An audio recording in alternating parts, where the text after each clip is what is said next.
howdy there. Wear a lemon knife and we're back again with Oh another. yes, with a lemon knife. With lemon knife. Get out of the shoe fly pie, Martha. Oh, shout! Alright, so as you can tell from that intro, that today is Folk Day! yeah, folk, country, and what was the other one? I guess like bluegrass, all the kind of like Americana-y, acoustic-ish. So that's going to be our title on this YouTube video. Yes, yeah, folk, it'll have a country, very long... bluegrass, No, Americana-y. it's our fab list.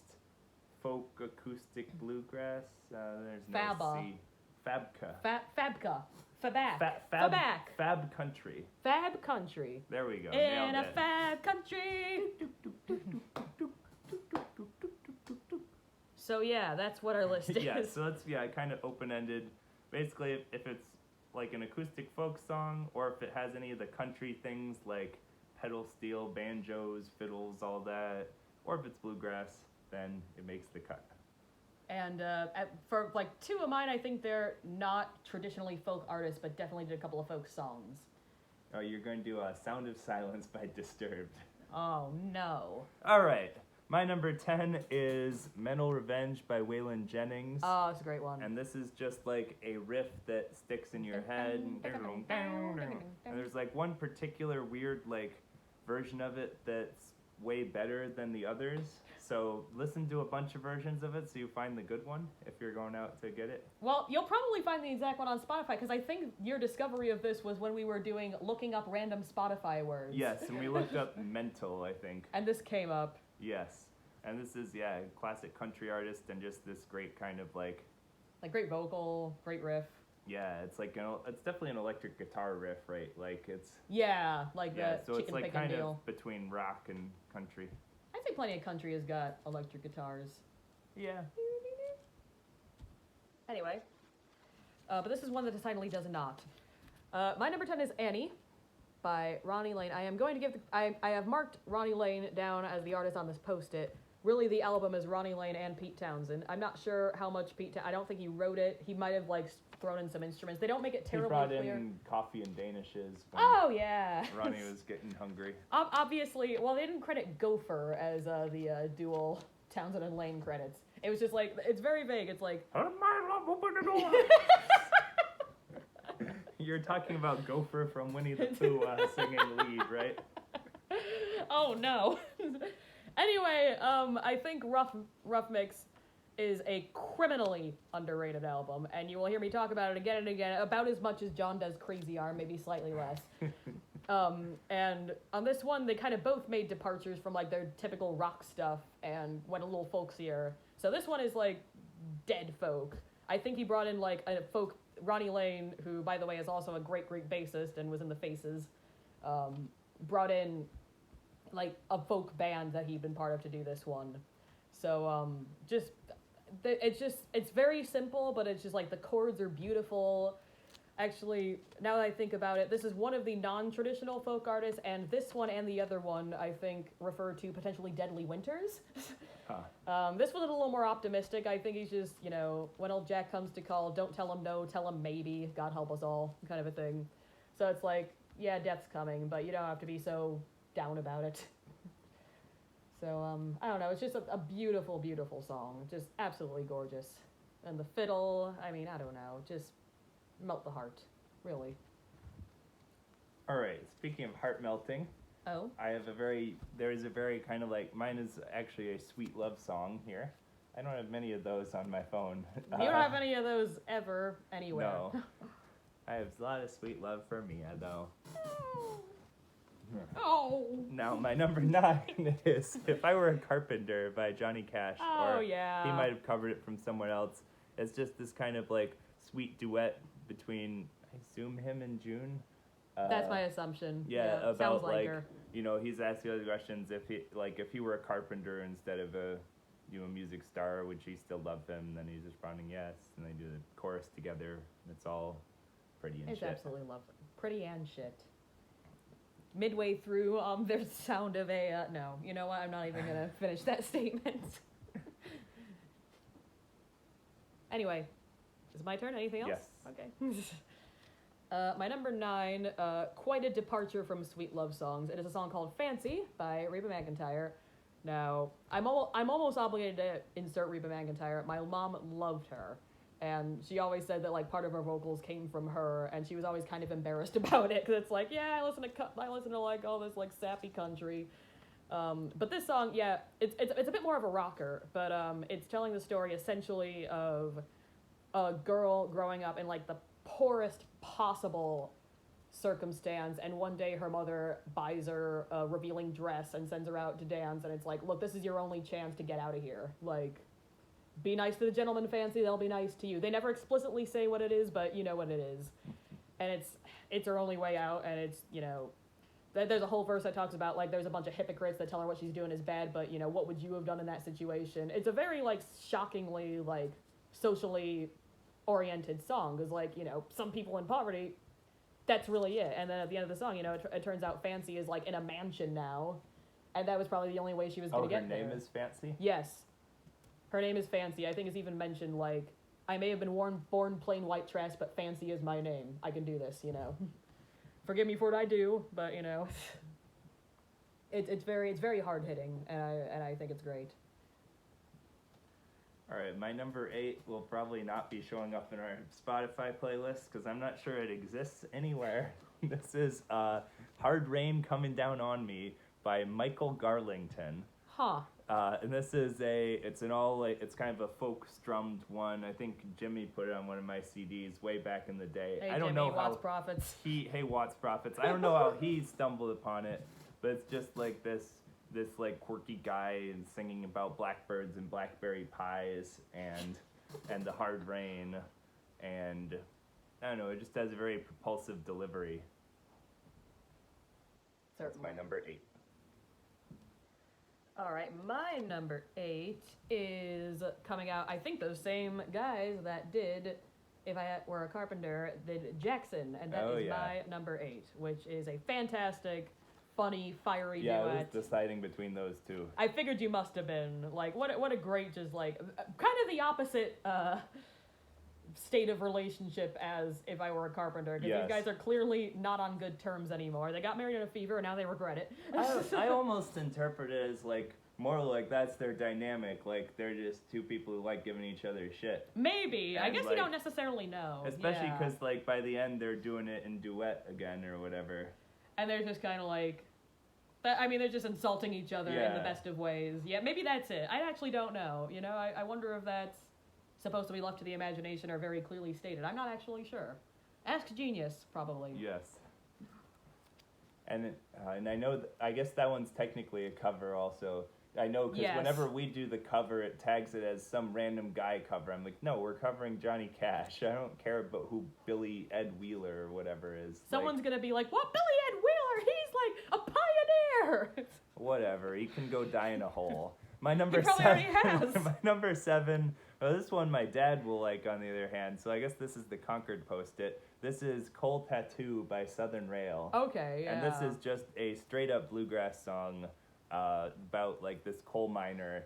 And I think what really does it is just how great, like, the picking on it is. Like, it's just a terrific bluegrass sound.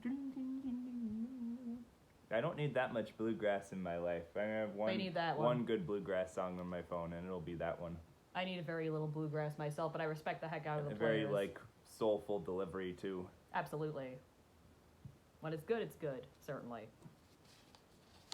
Number 7, we're talking about sappy things. Let's get Maximum Sappy with Wichita Lineman by Glenn Campbell. Glenn Campbell just seems to be the king of country sap. I'm a rhinestone cowboy. Sending cards and letters from people. Galveston. Where was I? Anyway, Wichita Lineman. You were still on the line. Yeah. Speaking of, we covered this in our 50 state series. Make sure you watch those. This is New Mexico. He spent a formative time there. Yes, I think it's where he got his music career started. It definitely counts. But yeah, just like, what a great vocalist, really, Glenn Campbell is. People talk about his guitar all the time, and it's great, but I think, like, his voice is not one to ignore. It's just that wonderful, like, nearly weeping feeling and just like always dead on pitch, you know. Yeah, great arrangement overall on that one. Yeah, too. beautiful song. REM does a fine version too, but Yeah. the seminal one obviously goes to Glenn. Well, we're the seminal one now. Oh yeah. All right, this next one's a little different from Wichita Lineman. How different are we talking? What's your favorite kind of bird, Mia? I like sparrows. How about Murderous Owls? Oh, yes! This is The Owl by Angry Johnny and the Killbillies. Oh, goodness. You know you're in for something good with that band name. And it's just, there's like this kind of like drunk guy stumbling around his life, and one day an owl comes and whispers secrets in his head, and It's then definitely an eventually actual convinces him owl. to kill himself. It's definitely an actual owl, not a hallucination, yep. Yep. And it's just like, the song starts with just the creepy, my hair is wet and sticky from the hole where the truth went in. And now I remember just what the owl told me. Everything. Drums come in. You want the truth? It's yours for free. It's right in front of you, but you just couldn't see. Is your number 6 less scary, Mia? Yeah, less scary, more sappy. We're back to I think this is maximum Mia is a sad sack, actually, listening. I guess it's not necessarily sad, but it makes my dad cry. This is Highwayman by the Highwaymen. It's a bit of a like one-off supergroup, I guess. Yeah. Willie Nelson, Waylon Jennings, Chris Christopherson, and Johnny Cash. Yep. So and just like each one of them is a different incarnation of the Highwayman, and it's the same guy the same spirit, I guess, that it's dies really a very in various horrible ways, and then but just keeps coming come back back, again yep. and again and again. Yeah, very pretty song too. Like, yeah, beautiful song. I think there is just once again me as a sad sack. it's optimistic. It is, but I'm still a sad sack. I mean, generally, it's only going to get sadder from here. By the way, shout out to number 11, Sam Stone. Didn't quite make the cut for the list. I also can never listen to it. Sam Stone by John Prine. If you dare. All right, my number 11 will be like Lake Marie by John Prine. I forgot about that one. Shadows! Shadows! All right, my number 4 is we go very different direction. Mia probably has 8 or 9 sad songs. I probably have at least 6 or 7 political songs on here. Oh, I guess there haven't been any so far, but there'll be more and more. This here's Shirt of Blue. Shirt of Blue is kicking it off by The Men They Couldn't Hang, another great band name. Yes. And there's 2. Oh wait, are these the same people as that bounty killing song? Yes, and Iron Masters. Okay, yeah, all right. Quite a departure. Yes, and this is there's like 2 friends who kind of grow up in the same neighborhood, but like one of them grows up to be like a mine worker who's on strike, and the other grows up to be like one of the policemen, like beating down the people who are striking, and so it's just kind of like it's sung from the mine worker's perspective, like, oh, you shirt of blue. We actually tried to write a song like this at some point. We should try it again at some point. Yeah. But I think that song itself did not quite make the cut. I remember, but we tried it. I wonder if that was what you were thinking when you wrote it. Born lyrically? to Rock, Oh, yeah. But I think we just couldn't quite get it to work at the time. Yeah. You'll have to try it again, John. Yeah, maybe. People in like 10 years will look back on this like, and that's how their biggest song was made. This is the origin. And man, I hate that song. I only want to hear deep cuts off songs about water and death. Yeah, bring us Not on Mars. Play Not on Mars. Play Change.org petition. Anyway. Oh yeah, here's the other song about, and nice multiples, 5 and 10. This is the other not traditionally folk artist song about a potentially deadly winter, and it's definitely the sadder one. Mandolin Wind by Rod Stewart. This is off absolutely... There's a mandolin wind! Not even close. It blew my cornflakes away! Oh no, no cornflakes. John has this personification of Rod Stewart in his head while he's a rooster. He's yelling at like everyone cornflakes. for cornflakes. Maggie, where are my cornflakes? That's what really happened to Maggie May. Anyway, but yeah, this is a This song. sounds like a fragrance they sell in like a Mandolin like Wind. Earth, Soul, and Fire store An or something. Earth, Soul, and Fire store. Come on in, child of the moon. we have Mandolin Wind. Not to be confused, by the way, with Mandolin Rain by Bruce Hornsby. That's just the way that is. Anyway, but yeah, it's a song that's kind of about a woman that stays with her man, right? During a very bleak winter where the buffalo are dying and like the snow just keeps falling and keeps falling. Well, it's good if the buffalo are dying. It makes it easier to get the meat. Great. Is that how you're gonna see it? Anyway, and at the end, the last thing is, and I don't know if it's meant to be ambiguous. I always took it as such. You know, I recall the night where you knelt and prayed, noticing your face was thin and pale. I felt ashamed. I felt I'd let you down. So I was like, has she gotten sick from the winter? Is she gonna make it? Is it just because they were stressed? Is it just because they, neither of them are eating? Clearly something rough is going on here, and we don't. That's where it ends. Getting that buffalo. Yeah, that died in the fields. That died in the frozen fields. Maybe they could go to Earth, Soul, and Fire and get an acai kombucha. Oh, no. Yep, definitely very on a farm in the winter.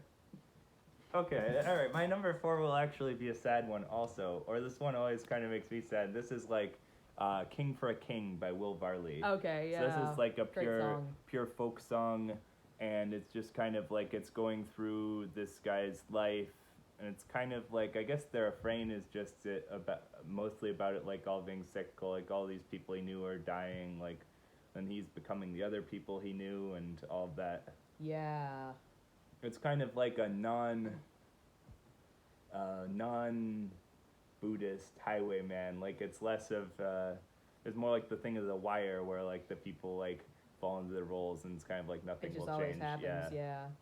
And of course, on a personal note, that's, I think, the first person we ever saw together opening for Frank Turner, Will Varley.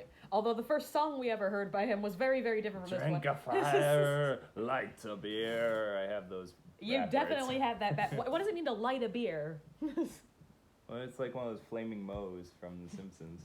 Oh, dear. All right, what's your number 4? My number 4, are we still set? Oh, I guess, okay, we have the one political song on my list. Good. And this one I think probably makes it more for its significance, but I also really like the song. This is Waist Deep in the Big Muddy by Pete Seeger, which I actually first came across while I was, I'm a nerd, while I was an undergrad doing my undergraduate capstone on folk music and how it communicates. My dad gave me a documentary on Pete Seeger, and they had the footage of him, pretty much how the Smothers Brothers got blacklisted. They allowed him to get on the show because he wasn't allowed to, like, perform certain songs. They were too political. And he went on and did this one. The Smothers Brothers were the only ones that would let him. And so this one is just, I think the lyrics are fantastically clever, and if you think about like the time it was set in, it's just very, very, very, very, very snippety, just kind of like, soon enough, people miss, it's kind of, soon enough even a tall man will be over his head, and that's, a poke at LBJ, right? Because he was the tall man, and so he was leading them through the Vietnam War, and it's like, this is stupid, but we're still going to do it, I guess. And now we're going to be waist deep, neck deep, over our head. Captain's dead now, we finally made it out, kind of a thing, and just on and on and on. And it's just like this useless war. It's just so well written. I love it to bits. And Pieces? Just bits. Not quite. We're not quite at Pieces level. Yeah. Pieces number 2 or number 1. Yeah. Yeah. I actually realized looking at mine. I think only after my whole speech, I think only like 3 of them are even political. This is vaguely one of those. I guess maybe. This is Natchez Trace. You could argue this doesn't fit. It's kind of just a rock song with 12-string on it. I definitely say it's like folk feels rock. folky to me. Yeah. By John Langford, Four Lost Souls. That's fantastic my favorite project album. of his. Listen, just great stuff. Listen to that album. It's if you haven't. great. Yeah. And this is, it's him. This kind of Welsh distinctive voice. Folk guy is in the Mekons and other things, and he's backed up by like.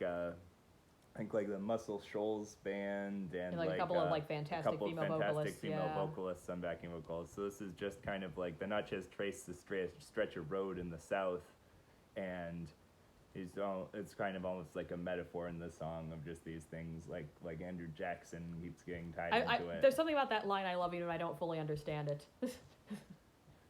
Which line? Like pull a 20 from the ATM. From the ATM. Andrew Jackson. I just love the way he says it. I don't know what it means. Again. I don't know entirely what it means anyway. What do you say? Maybe the kind of forces he was unleashing are like still around or whatever. Like kind of like that like populist type thing. Or the consequence of the like Trail of Tears and such. Oh, that's a good point as well. Yeah. Maybe that's what it is. It also had some of my favorite stage banter where he's like, there's this Natchez Trace in Mississippi hit. Oh, I should have been doing it in the voice. It's the 100 miles and, it's just an incredibly boring stretch of road. I did an Irish accent, Sarah. And then, like, some of the backing singers who are black, one of them corrects him, like, I'm never bored when I'm driving that road in that part of the South. It's like, oh, she went there. Oh, yes. We are so fortunate to have lived a chunk in our lives in the basis of John Langford. Yes. Yeah, you probably could have a lot of projects that would end up on here. Oh, yes. National treasure. Well, not really, I guess. He's ours now. Yeah! Suck it, Wales. But you're Welsh. Yeah.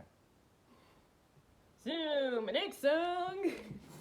The next song I'm putting on this list is my favorite Bob Dylan song, Tangled Up in Blue. Oh, yeah, this is great. Yeah, this definitely could have made my list. This is number 12, I guess. Absolutely my favorite song of his. And just the story it tells. There's really not a ton that needs to be said, so I won't say it. Yeah, just great writing and... It's well known for a reason. Blood on the Tracks is a really good album as well, so just very, very personal and visceral. And there's just enough, like, it's got just enough going on in the background. The instruments kind of, like, keep you going through it. Like, they never overshadow him, but, like, the drums are nice and, like, they kind of pick up as, like, at the halfway point of each verse. There's and almost a riff nice to it, touch. which is rare for Bob Dylan. Like, ding, ding, ding, ding, ding, ding, ding, ding. Yeah, you know. All right, my number 2, Mia called it earlier. I see. Yes, this is Crazy Arm. This is by Crazy Arm. I always gotta have Crazy Arm. Like I always gotta have Rough Mix. You always gotta have. They narrowly avoided make it to the metal list because they're. I can Meet the Marines, and then Mia smacked me with a frying pan. And it's right over there. Yep, and this is Song of Choice. This is their cover of Peggy Seeger. Peggy, I think. I think Peggy Seeger song, and this protest song about how like fascism is taking root, and if you don't like cut the seeds now, they'll sprout and grow and all that.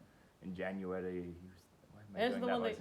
And this is the one where they kind of adapt it for modern times. Yeah, they adapt it for modern times. They add on this kind of like rock bit right at the very end where it just suddenly gets loud and electric, and it's fantastic. All right, Mia remains a sad sack. For these last couple, this is arguably the more depressing one of my final 2. It's about whaling. It's about how horrible whaling is. It's a song called To the Last Whale. It is by half of Crosby, Stills, Nash & Young, which I thought through it. Carry On is not quite folk. This one, I don't even know if genre it's folk, but like it's those guys. I think both James Taylor and Paul Simon lend hands with it.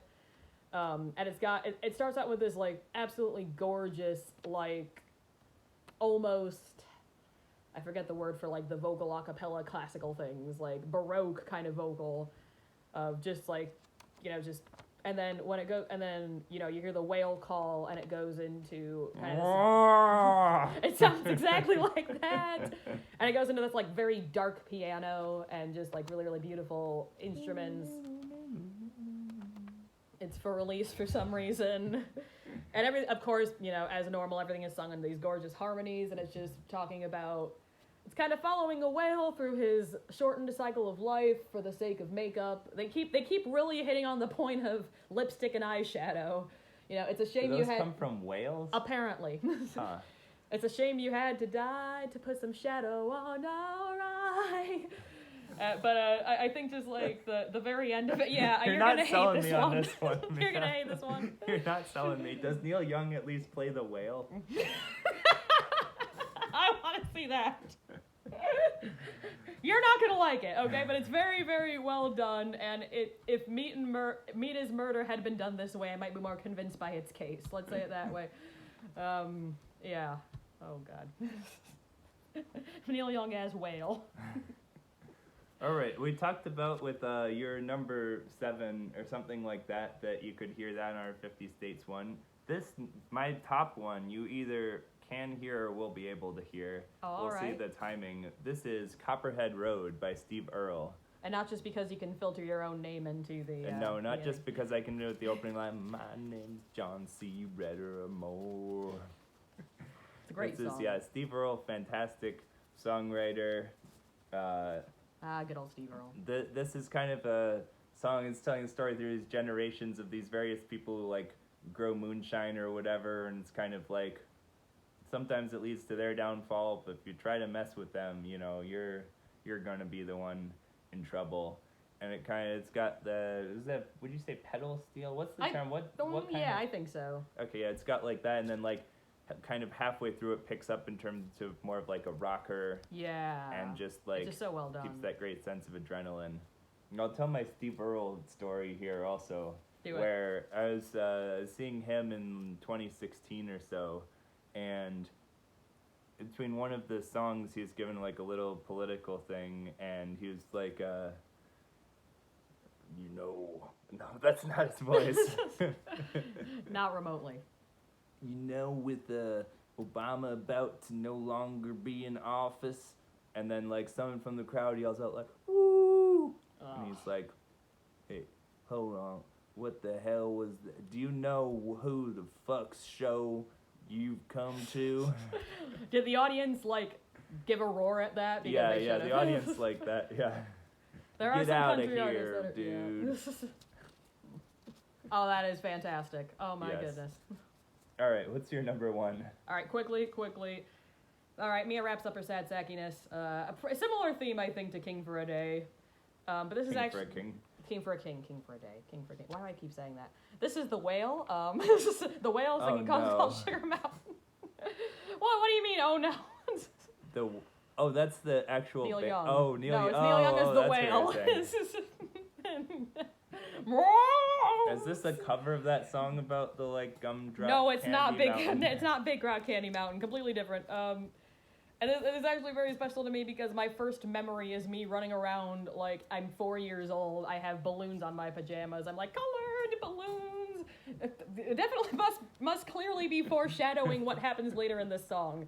It's following a guy through life. Once again, guy is a kid at the fairgrounds, and then guy is like a tween.